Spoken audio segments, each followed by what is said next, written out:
Hermanos, buenos días.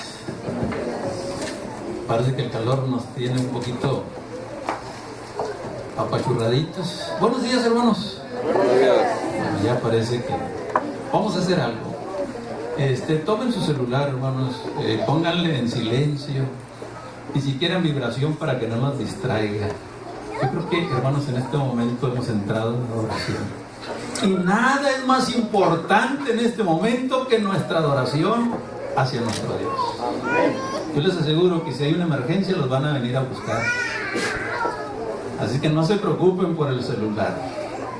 Yo creo que nuestro Dios, ¿verdad?, es más importante que todo lo que pueda estar sucediendo a nuestro alrededor. Me miré y estaba sudando. Y me acordé que allá en el Antiguo Testamento, hermanos, cuando alguien sudaba, no se le permitía participar o dirigir un culto. Allá en el Antiguo Testamento. Así que yo me preocupé y dije, Señor, ayúdame a dejar de sudar. Pero parece que todavía sigo sudando. Así que no se fijen si estoy sudando, hermanos, Abran la palabra de Dios. Vamos al capítulo 4 del Evangelio de Juan. Y mientras estudiaba este capítulo, hermanos, se me vino a la mente una gema inspirada por la sierva del Señor que dice que el hombre no va a ser condenado por haber creído a ciencia cierta en una mentira. Y vamos a ver si nos la podemos aprender esta mañana. Yo me la sé desde que era adolescente. El hombre no será condenado por haber creído a ciencia cierta en una mentira, sino por las oportunidades que tuvo de obtener luz y las rechazó. El hombre no va a ser condenado ¿por qué cosa? Por haber creído a ciencia cierta en una mentira, sino por las oportunidades que tuvo de obtener luz y la rechazó. Y mis hermanos, yo creo que aquí estamos los que estamos aprovechando la oportunidad de recibir luz de parte de nuestro Dios. Y esta mañana yo quisiera, hermanos, que juntos podamos leer la palabra de Dios y que saquemos algunas lecciones espirituales de una historia que la sabemos, la hemos leído muchas veces. La historia de la mujer samaritana o el encuentro del Señor Jesús con la mujer samaritana. ¿Cuántas veces no hemos escuchado sermones sobre la mujer samaritana? Pero recuerden esa ley de mercadotecnia que dice que un mensaje repetido constantemente te llevará inevitablemente ¿a dónde? A la acción. Un mensaje repetido constantemente te va a llevar inevitablemente a la acción. Y hermanos, cada vez que usted escuche la historia del hijo pródigo, de Judas, de la mujer samaritana o tantas historias, hermanos, Dios tiene algo especial para nosotros. Vamos a abrir nuestra Biblia. La tenemos en el capítulo 4 del Evangelio de Juan. Si ustedes notan, hermanos, el primer versículo habla de cómo los fariseos quisieron meter cizaña entre Jesús y Juan el Bautista, entre los discípulos de Juan el Bautista y los discípulos de nuestro Señor Jesucristo. Quisieron despertar entre estos dos líderes el espíritu de rivalidad y competencia. Los fariseos le decían, ¿cómo es posible que Jesús bautice más que Juan el Bautista? Mis hermanos, nuestro Señor Jesucristo rehuyó a esa fraguada acción de los fariseos de poner en altercado a Juan, el precursor de nuestro Señor Jesucristo, y a nuestro Señor Jesucristo. Y nuestro Señor Jesucristo se queda callado y dice que salió de Judea y se fue otra vez a Galilea.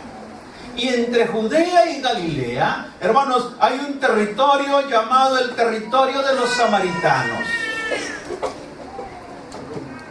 Y dice y le era necesario pasar por Samaria. ¿Podrían subrayar esa frase, hermanos? Le era necesario pasar por Samaria. ¿Y qué es algo necesario? ¿Qué es algo necesario? ¿El aire acondicionado es necesario para que nosotros estemos cómodos esta mañana? Es necesario. ¿Qué cosas son necesarias, hermanos? El agua, el alimento. ¿Qué más son necesarios, hermanos? El oxígeno. Hermanos, es necesario saber que alguien se preocupa por nosotros. ¿Verdad que es necesario, hermanos, sentir que alguien nos ama? ¿O no es necesario? Sí. Son las necesidades, ¿verdad?, del ser humano. Saber que alguien te ama, saber que alguien te admira. Y esta frase, hermanos, yo quisiera que la subrayamos porque dice, le era necesario pasar por Samaria. Y yo quiero estar seguro, hermanos, que para el Señor Jesús, esta mañana de sábado, le era necesario pasar por la iglesia de Benito Juárez, porque sabía que ahí en la iglesia de Benito Juárez, tú y yo íbamos a llegar. Y el Señor Jesús quería tener un encuentro personal contigo y conmigo. Y no es casualidad, hermano. No es casualidad que tú hayas venido esta mañana aquí al templo. Jesús había marcado una cita contigo el sábado 2 de abril a las 11 de la mañana, porque le era necesario pasar por la iglesia de Benito Juárez. Nuestro Señor Jesucristo sabía que ese día llegaría una mujer al pozo de Jacob. Y miren, y estaba allí, y vino pues a una ciudad de Samaria llamada Sicar, junto a la heredad que Jacob dio a su hijo José. Acuérdense que Sicar es el Siquem de allá del Antiguo Testamento. Jacob había cavado un pozo, pero allí en esas parcelas estaban enterrados los huesos de José que se habían traído de Egipto, ¿se acuerdan? Así que para los samaritanos, hermanos, era muy importante ese lugar, ese pozo. Y estaba allí en el pozo de Jacob, dice el versículo 6. Y entonces Jesús, cansado del camino, se sentó así junto al pozo. ¿Y era qué horas eran, hermano? Eran las 11 de la mañana, ¿les parece bien? Era la hora sexta, era mediodía.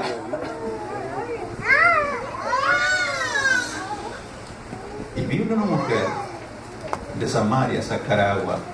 Y Jesús le dijo, dame de beber.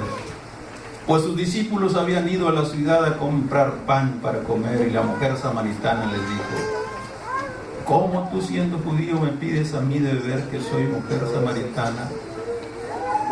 Porque los judíos y los samaritanos no se trataban entre sí.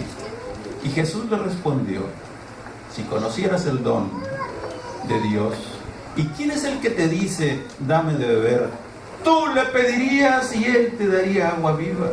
Y la mujer le dijo, Señor, no tienes con qué sacarla y el pozo es hondo. ¿De dónde pues tienes agua viva?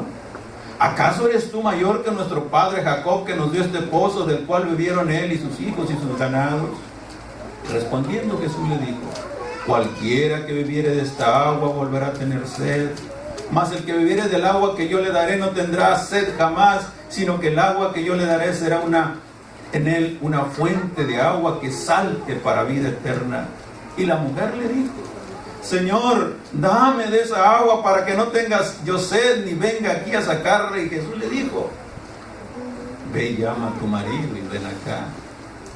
Respondió la mujer y le dijo, no tengo marido. Y Jesús le dijo, bien has dicho, no tengo marido, porque 5 maridos has tenido y el que ahora tienes no es tu marido. Esto has dicho con verdad. Y mis hermanos, aquí nuestro Señor Jesucristo está teniendo un encuentro con una mujer. Y durante esta semana, hermanos, yo traté de entender qué había detrás de esta mujer. Y cuando uno puede leer entre líneas, hermanos, uno puede descubrir que esta mujer era una mujer cargada de prejuicios, cargada de resentimientos. ¿A qué hora llegaba a buscar agua, hermano? A mediodía. ¿Iba acompañado o iba sola? Y yo quiero que empieces a entender por qué iba a mediodía cuando todas las mujeres iban en la mañana a sacar agua, ¿no es cierto? ¿Por qué iba sola? Porque seguramente esta mujer no era bien vista allí en esa ciudad de Samaria. ¿Y por qué no era bien vista? Hermanos, en el transcurso del sermón vamos a ver por qué esta mujer no era bien vista. Yo he llegado a entender, hermanos, que esta mujer era una mujer difícil. ¿Han tratado con personas difíciles? Hermanos, tú vas a darte cuenta de algo. Siempre que tratas con una persona difícil, tú tienes que entender algo. Las personas difíciles siempre han tenido un pasado difícil. Toda persona que es difícil en su trato, van a descubrir ustedes, hermanos, que siempre tuvo un pasado difícil. Hermanos, yo puedo entender en entre líneas que esta mujer era una mujer difícil. Gracias a Dios que nosotros no tenemos esposas difíciles. ¿Verdad que no, muchachos, hermanos? ¿Verdad que no? Hermanas, ¿tienen esposos difíciles? ¿Verdad que no? Aquí hay pura gente buena. ¿Verdad que sí, hermano? No, dicen que sí, hermano. Hermanos, aquí hay pura gente buena. No estamos convencidos. Hermanos, el Señor Jesús tiene un encuentro con una persona difícil, cargada de prejuicios, cargada de resentimiento. Una mujer que todo lo que llegaba a sus manos se le iba. Gracias a Dios que ustedes y yo no nos parecemos a esta mujer, ¿verdad que no? Miren, hermanos, nuestro Señor Jesucristo tiene que romper las barreras del prejuicio. Iba de Judea a Galilea. Los judíos y los samaritanos no se trataban entre sí, se caían mal. Los samaritanos eran una mezcla de cristianos con paganos, ateos, era una mezcla de religiones. Los judíos no se llevaban con ellos porque diferenciaban en muchos conceptos teológicos. Se caían mal. Los judíos, hermanos, cuando tenían que pasar de Judea a Galilea, si no les apuraba mucho, le daban vuelta y tenían que recorrer por lo menos unos 25, 30 kilómetros más, por no cruzar por las tierras malditas de los samaritanos. Y si les urgía llegar de Judea a Galilea y tenían que cruzar por Samaria, cuando llegaban a tierras de Galilea, sacudían sus sandalias para quitarse el polvo maldito de los samaritanos. ¿Has tenido prejuicios contra otra persona? Hermanos, los prejuicios levantan barreras. Los prejuicios nos dividen entre nosotros. Y esta mujer, hermanos, esa mañana llegó cargada de prejuicios y mira a un hombre que está sentado ahí en el pozo de Jacob. Ni siquiera lo saluda. Llega y con su balde empieza a bajar su balde al pozo para sacar agua y llenar su cántaro. Y cuando ella está bajando el balde al pozo, nuestro Señor Jesucristo le dice: mujer, dame de beber. ¿Pueden ustedes imaginarse, hermanos, cómo voltea esta mujer samaritana y ve a nuestro Señor Jesucristo sorprendida? Porque le sorprende que nuestro Señor Jesucristo, que es un judío, le pida de beber.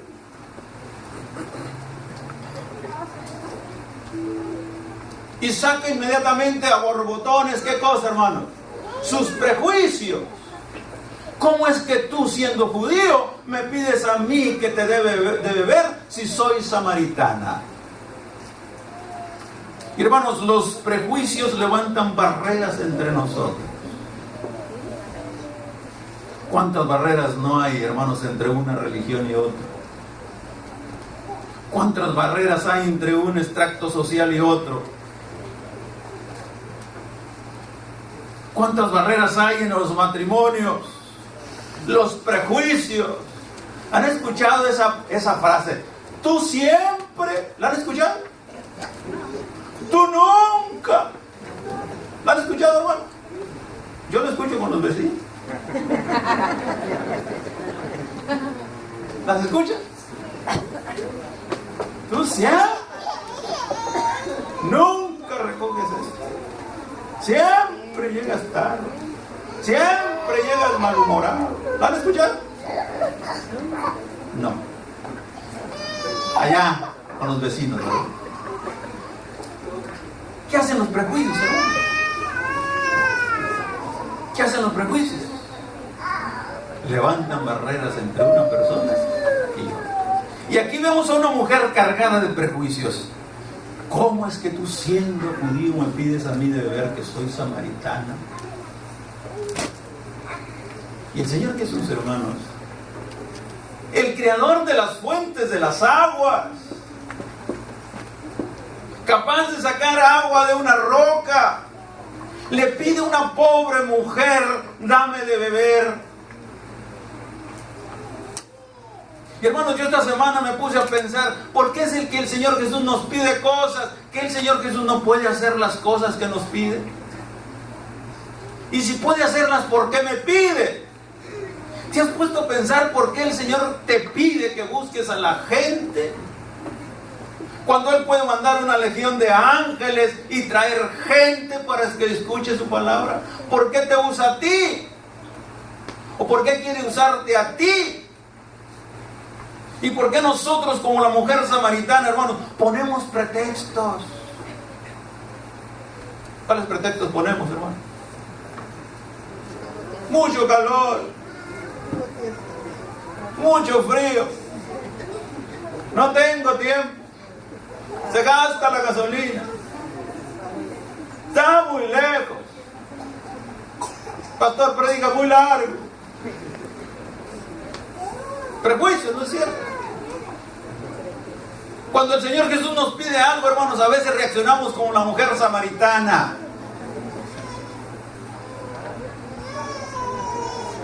Pero el Señor Jesús, hermanos, no te pide porque Él necesita y no puede. Él te pide porque quiere entablar una relación contigo. Quiere tener comunicación contigo.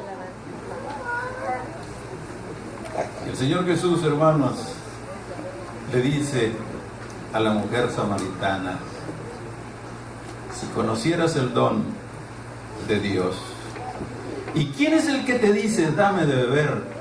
Tú le pedirías y Él te daría agua viva. Y miren, hermanos, cómo resaltan esas barreras entre los seres humanos, porque el versículo 11 le dice la mujer al Señor Jesús, cuando Él le dice, si supieras quién es el que te pide, dame de beber, te daría vergüenza y tú le pedirías y Él te daría agua que salte para vida. Y entonces la mujer, hermanos, la mujer le responde al Señor Jesús y le dice ahí en el versículo 11, Señor, no tienes con qué sacarla y el pozo es hondo. ¿De dónde pues tienes agua viva? ¿Qué está haciendo esta mujer, hermano?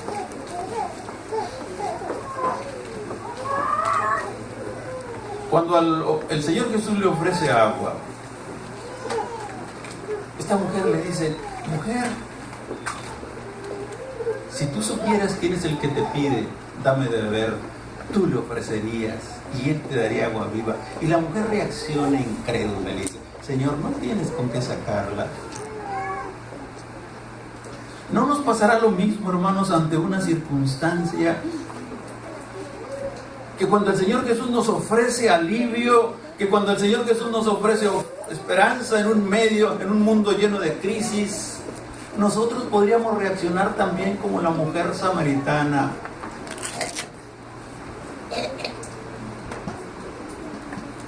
¿Cómo podríamos aplicar esto a nuestra vida en la actualidad, hermano? Si Dios tiene poder, ¿por qué mi madre murió? Saben que el otro día, hace unos meses atrás, alguien me llamó, una hermana muy conocida, me dice: pastor, estaba llorando, me dice: pastor, quiero que venga y ore por mi padre, porque mi padre acaba de morir, y yo sé que si usted ora, mi padre va a resucitar. Le dije: hija, no. Yo puedo orar por ti para que Dios te dé consuelo, para que Dios te dé esperanza de encontrarte con tu Padre cuando venga nuestro Señor Jesucristo en el reino de los cielos, pero yo no voy a orar por ti para que tu Padre resucite. Sí, pastor, quiero que venga y ore para que mi Padre se levante en este momento, porque Dios tiene poder. Hermano, Dios tiene poder de resucitar un muerto. Sí lo tiene. Pero ¿qué pasa cuando Dios no responde a esa oración que nosotros hacemos? ¿No reaccionamos como la mujer samaritana? No tienes poder para sacar agua. No tienes poder para sanar a mi hijo en las drogas. No tienes poder para sanar a mi esposo de la drogadicción. No tienes poder para sanar a mi esposo de las depresiones. No tienes poder para sanar. ¿No reaccionaremos a veces como la mujer samaritana, hermanos, quitándole el crédito a nuestro Señor Jesucristo de su poder? Y cuando yo leo Isaías 53, ¿se acuerdan? Cuando Isaías 53 hace una declaración: y por su llaga fuimos nosotros curados. Hermanos, esta mujer está llena de resentimientos, de prejuicios, y los está sacando delante de nuestro Señor Jesucristo. Pero hermanos, yo veo un Señor Jesús que ha iniciado un proceso de sanidad emocional en esta mujer. Cómo el Señor Jesús ha despertado el interés ofreciéndole agua viva. Esta mujer compara a nuestro Señor Jesucristo con Jacob, su padre. Pero lo único que Jacob le puede dar es un pozo donde saque haya agua, vaya y la lleve a su casa y al otro día regrese. Pero nuestro Señor Jesucristo le ofrece una agua diferente. Pero esta mujer se resiste. ¿Y por qué se resiste, hermano? Yo puedo leer entre líneas, hermanos, que era una mujer que había sido maltratada por la sociedad. Una mujer que quizá en su juventud llegó al matrimonio con el ideal que todos llegamos al matrimonio. ¿Se acuerdan cuando llegamos al matrimonio con nuestras perspectivas de matrimonio? ¿Cuántas ilusiones en el matrimonio? ¿Se acuerdan? ¿Ya ni nos acordamos? Y seguramente, hermanos, esta muchacha llegó al matrimonio con muchas expectativas de ser feliz. Y se casó. ¿Y cómo le fue en su primer matrimonio? ¿Pueden imaginarse cómo le fue en su primer matrimonio? ¿Cómo le iría, hermano? Miren, alguien me enseñó una cosa. Cuando yo empezaba en el ministerio, yo recuerdo que un hermano de la iglesia, el doctor Medina, allá en La Paz, me dijo: mira, pastor, tú eres un jovencito, estás empezando tu vida a dirigir la iglesia, pero yo te voy a dar un consejo. Cuando tú tengas problemas con un miembro de iglesia, no te preocupes. Todos tenemos problemas. ¿Verdad que todos tenemos problemas? Cuando tú tengas problemas con dos miembros de iglesia por la misma causa, empieza a preocuparte. Pero cuando tú tengas problemas con 3 miembros de iglesia por la misma causa, ya los hermanos no son el problema, tú eres el problema. ¿Y saben qué me ha dado resultados?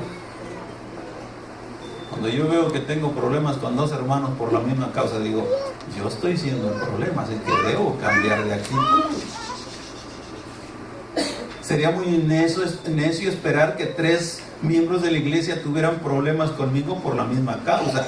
Yo soy el problema.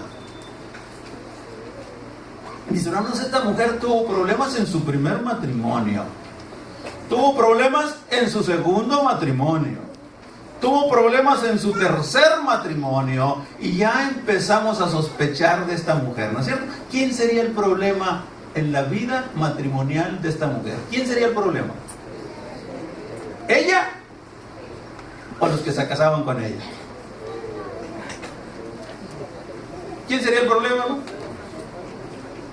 3 matrimonios, 4 matrimonios, 5 matrimonios. Ya después nadie quiso casarse con ella. Y empezó a andar de mano en mano. ¿No les parece, hermano? Que llegó a convertirse esta mujer samaritana en una mujer que yo creo que las mujeres del barrio, de la colonia, de la ciudad, le decían la mujer roba maridos. ¿No creen ustedes que eso pasó, hermano? Por eso llegaba sola. Por eso iba a buscar agua. ¿A qué horas, hermanas? A mediodía. Para no tener encuentro con esas damas a quien ella les había, ¿qué cosa? Robado el marido. Ahora podemos entender, hermanos, por qué esa frase dice, ¿le era necesario a Jesús pasar por Samaria? Porque sabía que allí había una mujer con tremendos vacíos del alma, que ni los matrimonios pudieron llenar esos vacíos del alma, que ni sus parejas pudieron llenar esos vacíos del alma, que ese cántaro siempre amanecía vacío y le obligaba a ir al pozo de Jacob a buscar agua. Mis hermanos, los vacíos del alma solamente el Señor Jesús puede llenarlos. Y nuestro Señor Jesucristo le dice, mira mujer, llama a tu marido. ¿Tocó qué cosa, hermanos? La llaga. Tocó la llaga, donde a esa mujer le dolía. Una mujer que quizá había sido lastimada y había lastimado. Una mujer que seguramente algunas mujeres la agarraron en la calle y la apedrearon. Pero hermanos, ese día tuvo la oportunidad de encontrarse con el Señor Jesús. Con sus prejuicios, con sus cargas, con sus dolencias, con sus temores. Mis hermanos, nuestro Señor Jesucristo está tratando con una persona difícil, huidiza. Porque esta mujer le dice, Señor, me parece que eres profeta. Y entonces quiso desviar a nuestro Señor Jesucristo, llevarlo por otro camino. Y entonces le hace una pregunta teológica. Jesús, ¿dónde es el lugar correcto y apropiado de adorar?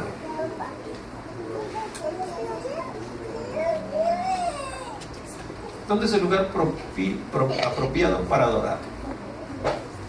Los católicos dicen que la iglesia católica. Los testigos de Jehová dicen que el salón del reino. Los adventistas dicen que el sábado en la iglesia. Los mormones dicen, ¿qué dicen los mormones?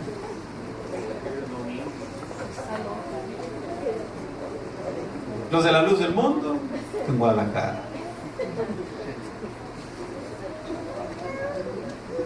Y la mujer le dice, quiso desviar, hermano. Si el Señor Jesús le tocó la llaga, ella quiso desviar a un asunto teológico.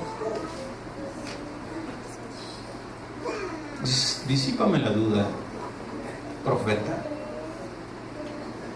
¿Dónde es bueno adorar? Nuestros padres dicen que en el monte de Gerizim.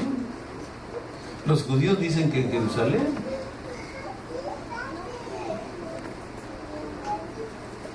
Y el Señor Jesús le dice, mira mujer, la hora viene y ahora es cuando los verdaderos adoradores adorarán al Padre, dirigidos por el Espíritu y la verdad. Y mis hermanos, yo creo que esa frase es una frase que nos indica el lugar, el método, la forma de adoración. Es necesario que los verdaderos adoradores adoran al Padre, dirigidos por ¿quién, hermano? Por el Espíritu. ¿Y los lleve a dónde? A la verdad. ¿Y qué es la verdad? El Señor Jesús dice, yo soy el camino, yo soy la verdad y yo soy la vida. Y el Señor Jesús dice, yo soy un camino. Tampoco dice, yo soy una verdad. Tampoco dice, yo soy alguien que da la vida. Dice, yo soy el camino, yo soy la verdad y yo soy la vida. Y nadie viene al Padre si no es a través